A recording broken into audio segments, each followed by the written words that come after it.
TV9 special रिपोर्टमध्ये ब्रेकनंतर आपलं स्वागत। कोकणाखालोखाल आंब्याचं उत्पादन घेणाऱ्या वाशिम जिल्ह्याला देखील अवकाळी पावसाचा जोरदार फटका बसलाय। रविवारी रात्री झालेल्या अवकाळी पावसामुळे शेकडो एकर गहू, हरभऱ्यासह आंबा बागांचंही प्रचंड नुकसान झालंय। त्यामुळे आधीच संकटात असलेल्या शेतकऱ्यांच्या अडचणीत अधिक भर पडली आहे। मेटाकुटीला आलेल्या शेतकऱ्याला शासनानं सर्वे करून त्वरित मदत द्यावी अशी मागणी शेतकऱ्यांकडून होतीये।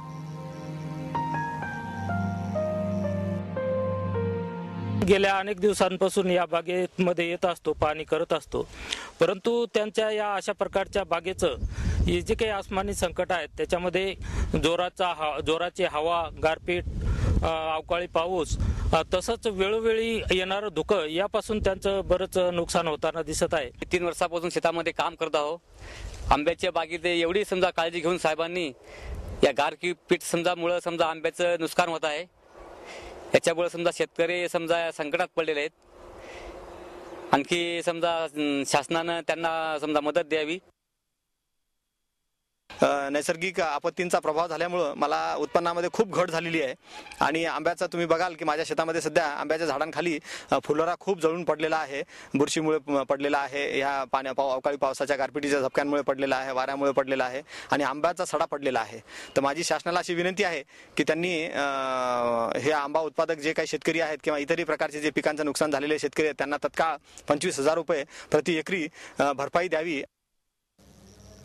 अवकाळी पावसामुळे नागपुरातला शेतकरी देखील उद्ध्वस्त झालाय। हातातोंडाशी आलेलं संत्र्याचं पीक वाया गेलं, त्यामुळे आता जगायचं कसं असा प्रश्न इथल्या बळीराजाला पडलाय। आता काय करावं, पर्याय नाही, बस आता हेच आहे। ह्या गव्हर्नमेंट वाले हे शास्त्रामध्ये उभे झालेले आहे, यांना आम्हाला वीज द्या आणि मारून टाका आखरी बायको पोटे बाटे सारे मारून टाका आम्हाला।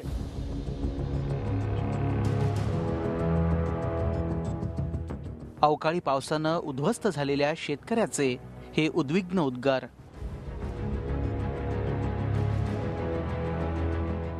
गेल्या वर्षी गारपिटीमुळे आणि आता अवकाळी पावसानं संत्रा शेतीचं प्रचंड नुकसान झालंय। जमिनीवर पडलेल्या संत्र्याचा सडा पाहून शेतकऱ्यांना जगावं की मरावं हा प्रश्न पडलाय।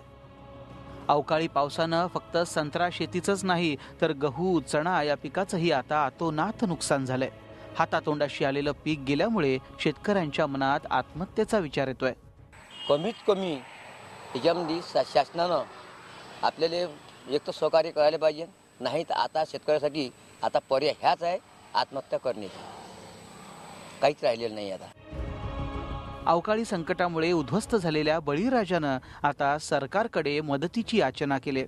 पाऊस उशिरा झाल्यामुळे दुबार तिबार पेरणी करूनही शेतकऱ्यांची झोळी मात्र अजूनही खालीच आहे। मागणी एकच राहील शेतकरी म्हणून मी सांगतो की महाराष्ट्र शासनाने या बाबतीत गांभीर्याने लक्ष घालावं। आपल्या तालुक्यातील सगळे मंडल अधिकारी, तलाठी यांच्या जे या कमिटीत जे नेमणूक केलेले सर्व अधिकारी आहेत, सर्व अधिकारी वर्ग आहे, या सर्वांना आदेश करून झालेल्या याचा चौकशी करून योग्यरित्या सर्व शेतकऱ्यांपर्यंत त्याची मदत पोहोचली पाहिजे, एवढी इच्छा आणि अपेक्षा या महाराष्ट्र शासनाकडून आहे। एका मागोमाग एक येणाऱ्या नैसर्गिक संकटांमुळे बळीराजा हवालदिल झालाय। कोपलेल्या निसर्गापुढे हतबल झालेल्या शेतकऱ्यांना आशा आहे ती सरकारच्या मदतीची। आत्महत्येचा विचार करणाऱ्या बळीराजाला जगवायचं असेल तर सरकारनं आता वेळीच जागं होणं हे महत्त्वाचं ठरणार आहे। सुनील ढगे, TV9 मराठी, नागपूर। अवकाळी पावसामुळे शेतकऱ्यांचं मोठं नुकसान झालं असून शेतकऱ्यांना भरीव मदत देण्याची मागणी भाजपचे आमदार आशिष देशमुख यांनी केली आहे। अवकाळी पावसामुळे नुकसान झालेल्या शेतकऱ्यांना सरकारनं योग्य ती मदत करावी, नाहीतर आंदोलन करू असा इशाराही त्यांनी दिलाय।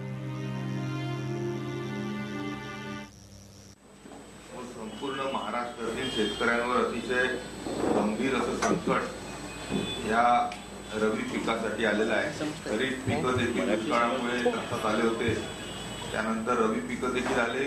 माझी जरी सत्ताधारी पक्षाचा आमदार असतानाही सरकारने जास्ती संवेदनशीलता शेतकऱ्यांच्या प्रती दाखवावी आणि खऱ्या अर्थाने शेतकऱ्यांना मदतीचा हात तात्काळ स्वरूपी द्यावा, अन्यथा सत्ताधारी पक्षाचा आमदार असताना देखील आंदोलन करण्याच्या दृष्टीने व या संपूर्ण महाराष्ट्रामध्ये शेतकऱ्यांच्या व्यथा ऐकून घेण्यासाठी यात्रेचं देखील मी योजना आखतोय आणि लवकरच त्याबद्दल.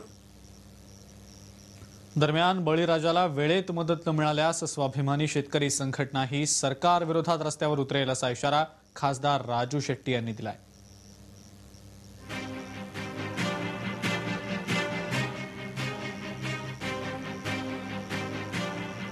दुसरा काही पर्याय नाही. काल संपूर्ण राज्यभर अनेक ठिकाणी वादळी पाऊस झालेला आहे. जोरदार वारे आल्यामुळे मोठ्या प्रमाणामध्ये फळबागांचं नुकसान झालेलं आहे. त्याचबरोबर गहू आणि रब्बी ज्वारी यांचं तरी मोठ्या प्रमाणामध्ये नुकसान झालेलं आहे. ज्वारीच्या बाबतीत तरी कडबाही खराब होणार, म्हणजे आता चाऱ्याचाही प्रश्न निर्माण झालेला आहे. गव्हाचं नुकसान तर झालेलं आहेच, शिवाय द्राक्ष डाळिंब यासारखी जी फळबाग आहेत त्यांचंही मोठ्या प्रमाणामध्ये नुकसान झालेलं आहे. राज्यात गेल्या 2 दिवसात झालेल्या अवकाळी पावसामुळे रब्बी पिकांचं मोठं नुकसान झाल्याचं चित्र आहे. अचानकच कोसळलेल्या या संकटामुळे शेतात उभ्या असलेल्या तसंच काढण्यायोग्य असलेल्या पिकांचं देखील मोठं नुकसान झालंय. राज्यात ठिकठिकाणी झालेल्या शेतीच्या नुकसानीबाबत माहिती घ्यायला कृषी विभागानं सुरुवातही केली आहे. ठिकठिकाणी तातडीनं पथकं पाठवून नुकसानीचा अंदाज घेण्याचं काम सुरू झालं असून 2 दिवसात याबाबतचा अहवाल सादर केला जाणार असल्याची माहिती कृषी आयुक्तांनी दिली आहे.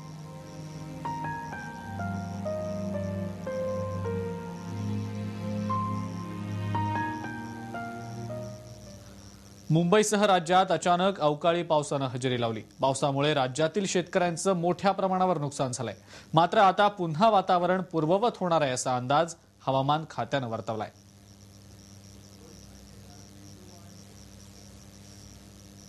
लगभग पूरे महाराष्ट्र में अच्छी बारिश हुई शनिवार को और संडे को भी.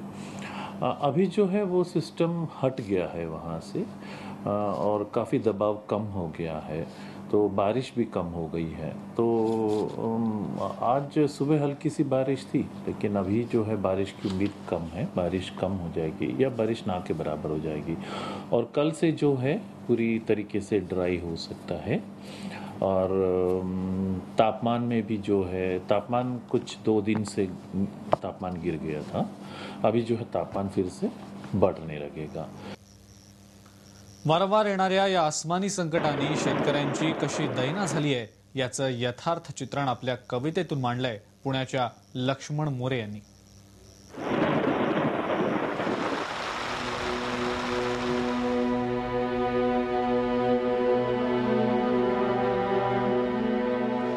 कधी पुरानं मारतोस, कधी अवकाळीनं मारतोस.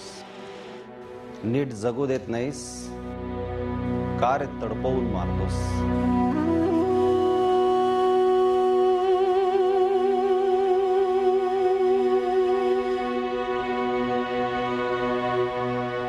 ऊर फाडून जगवलेलं रान पायदळी कचा कचा तुडवतोस.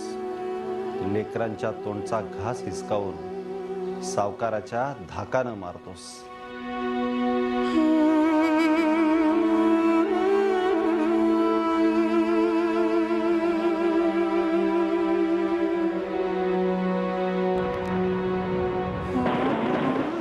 जीवन म्हणतात तुला, पाणी ना तू कसा निर्दयी होतोस.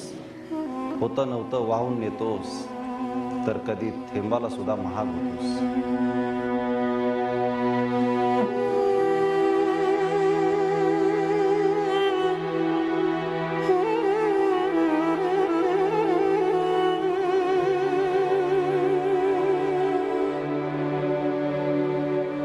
जगणंच गहाण पाडून आयुष्याची मातीच करतोस. भरपाईची पीक घालणाऱ्या सरकाराच्या निष्ठुरतेनं मारतोस.